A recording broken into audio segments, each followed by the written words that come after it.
Hi there and welcome to This Day in History for April 9th. April 9th is the 99th day of the year in the Gregorian calendar, 100th in leap years, with 266 days remaining to the end of the year. Today's word is variety, another contronym. Variety is a noun that either means the quality or state of having different forms or types, like a variety of options, meaning there are many to choose from, or one particular type, like this variety of plant species, meaning the specific one that's different from the others. So it can mean a particular type or many types, making it a contronym. And with that, on April 9th, 1585, Sir Walter Raleigh departed England for Roanoke Island, now part of North Carolina, to establish the Roanoke colony. On April 9th, 1682, Robert Cavelier de La Salle discovered the mouth of the Mississippi River and claimed it for France and named it Louisiana. That's a pretty name, Louisiana. The American Revolutionary War ended on April 9, 1784, when the Treaty of Paris, already signed and ratified by the United States Congress earlier in the year, was ratified by King George III of England. On April 9, 1859, a 23-year-old Missouri youth named Samuel Langhorne Clemens received his steamboat pilot's license.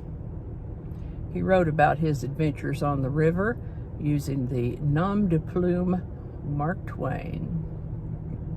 This is the birthday of Carl Perkins, born April 9th, 1932.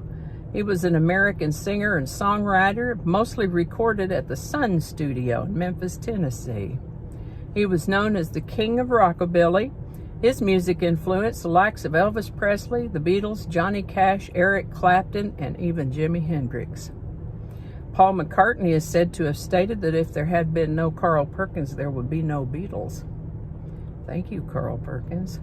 He released dozens of albums and has been inducted into several music halls of fame. Carl Perkins lived to the age of 65.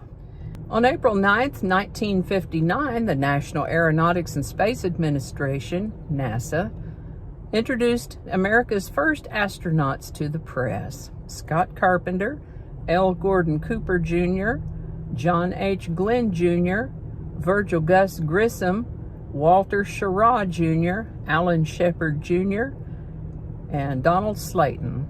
It's a lot of juniors there.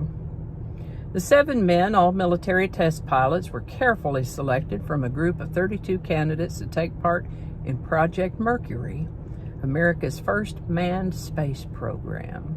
NASA planned to begin manned spaceflight in 1961. And that's all I have right now. Thank you so much for watching. Give it a like if you enjoyed this video and consider subscribing if you haven't already. Feel free to share this video with a link in your email, messaging, or social media. If you enjoy this series, you can check out the playlist that includes these videos, and I'll put a link to that in the description. That description lives on YouTube, so for other platforms, I'll include the link to my blog page that will also have those links. My blog is called No Really. You can also find me on Rumble, Parler, BitChute, and Getter. All those links in the description. Alrighty, that's all I can think of right now. Thanks again, and I'll see you next time.